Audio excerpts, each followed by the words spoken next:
Okay, next nating special 3D command is yung sweep na tayo.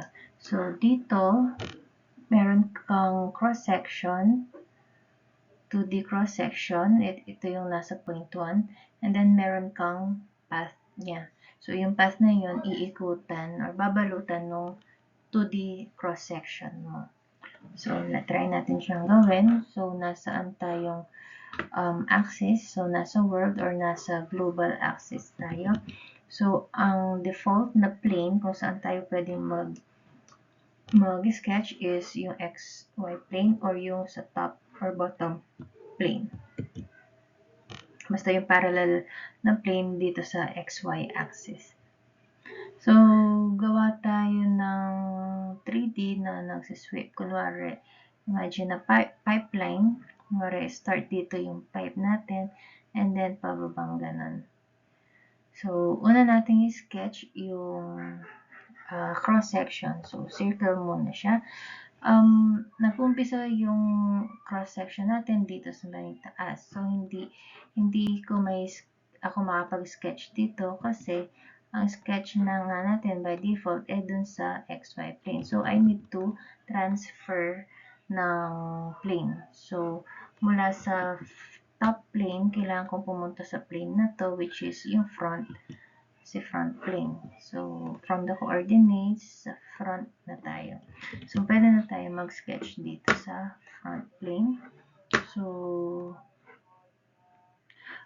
pwede pa lang i-orient mo sa top plane ito or you can use dito. Punta ka sa XZ plane. Dito. So, punta ka sa front. Pwede ka dito actually mag-sketch na lang. Kunwari, meron akong circle. Ay, hindi pala dito tayo. Kapag same lang din, kailangan, kung dito ka mag-sketch, kailangan mo ilipat yung kanyang plane. Front plane tayo, no? So, then, pwede ka, ano ba yung napindot ko? Pwede ka nang mag-sketch dito sa front plane. So, dito tayo so circle tayo, 500 radius. Ayan siya. Okay, so may radius na tayo or may cross-section na tayo. Next is, gawan na natin siya ng path. So, yung path natin is 3-dimensional. So, from this, bababa yung pipe, mag-flow yung pipe pababa. So, ano pwede natin gawin? So, syempre, pwede kang mag-basic lines. May isang madaling way is si 3D polyline na to. So, from dito, sa gitna, or pwedeng rin sa edge, kunwari, offset 3,000 from that, dun palang bababa yung pipe natin. So, yan yung pipe natin. Since nag-polyline tayo, 3D polyline, kaya hindi natin kinailangan lumipat ng plane. Kasi nga, kaya ng 3D polyline kahit anong plane. Hindi mo kailangan mag-transfer or mag-set.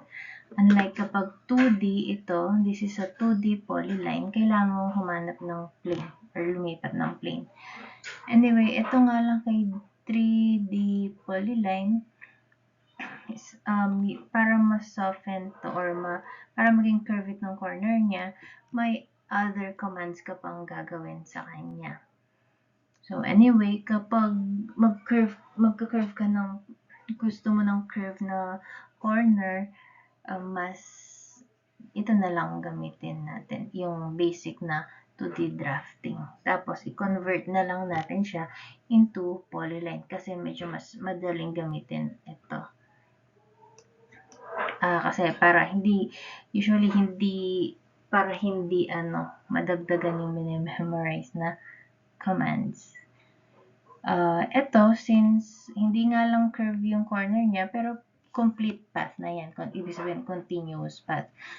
So, kapag mag-sweep ka na dyan, dire-diretso yung path mo na.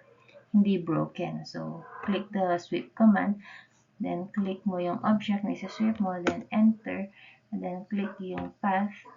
Ito na yung sweep mo na object. So, kapag dinilit mo yan, wala na yung guidelines mo. Okay? So, ganun kapag polyline yung ginamit mong path. So, what if ito yung gamitin natin, yung regular na 2D commands. Sabi ko nga, kapag mga 2D objects ang gagamitin mong commands, kailangan mong pumili ng plane. So, ano yung plane kung saan dapat tayo mag-drawing? So, dito sa plane na to, or mga parallel na plane. So, ano ba? Kapag magta-transfer kayo ng plane, better balik ka muna sa world para nare-refresh si AutoCAD. And then, at every moment, mas magandang nag-save kayo. So, ano nga ba? So, kailangan natin gawin yung path niya. And that path, ang parallel plane niya, kung saan ka pwedeng mag-sketch is si YZ plane or si right and left plane. So, dito na lang tayo kay right plane. So, from the world, from the global axis, punta ka sa front plane niya. So, pwede na yan tayo mag-drawing or mag-sketch sa front plane. So, dito na siya. Gawa tayo nito. Para ma-attach natin siya sa circle, ni-rotate ka siya. So, ayan na siya. So, dito lang tayo sa plane parallel sa right side or sa YZ plane, pwedeng sketch niyan. So, 3,000 na. 3,000. And then, downwards. So, itong corner niya, smoothen natin siya. So, i-fillet natin siya. Anong radius? Say, 500. And then, yan. Yan yung, so, naka-curve siya. Pero, broken siya. So, kung si-sweep mo yan, broken yung sweep mo kasi broken yung path mo. So, click sweep, the cross-section, enter, and then yung path. So, yan lang yung isi-sweep niya. Broken nga kasi.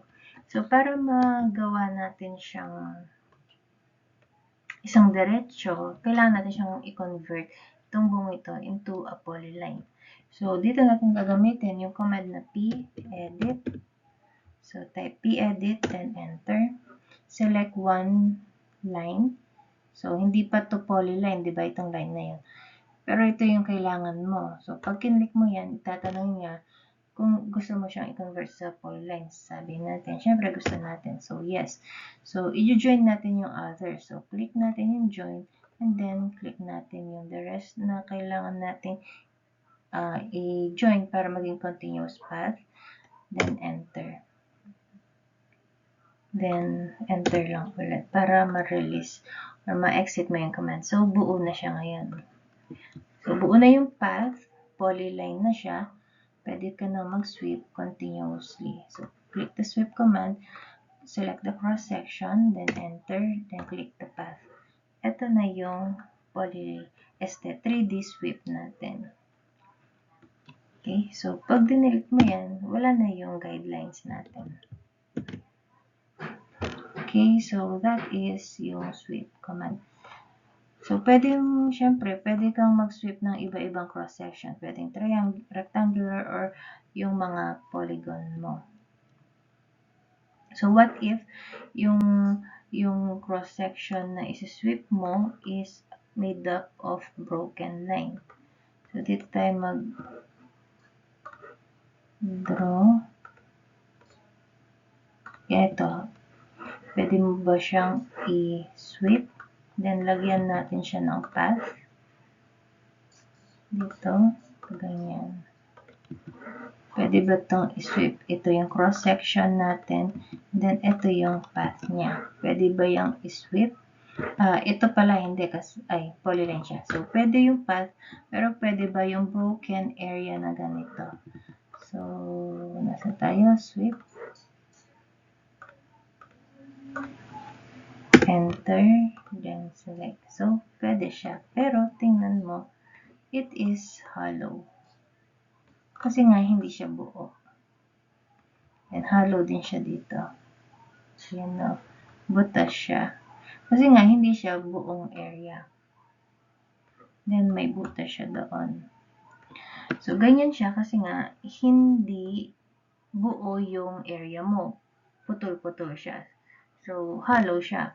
Pero kapag isang buo yung area mo, like kapag circle gaya kanina, buo siya. So, solid ang iyong 3D material. So, kapag rectangle, solid din yan kasi isang buo yan, no? The same with a polygon. Yan, buo yan kasi buo or solid ang 3D object mo kasi isang buo yung section, hindi siya exploded. Tingnan mo, kapag exploded mo yan, yan yung hollow kasi hiwa-hiwalay na yung sides niya. Okay? So that's for the sweep command.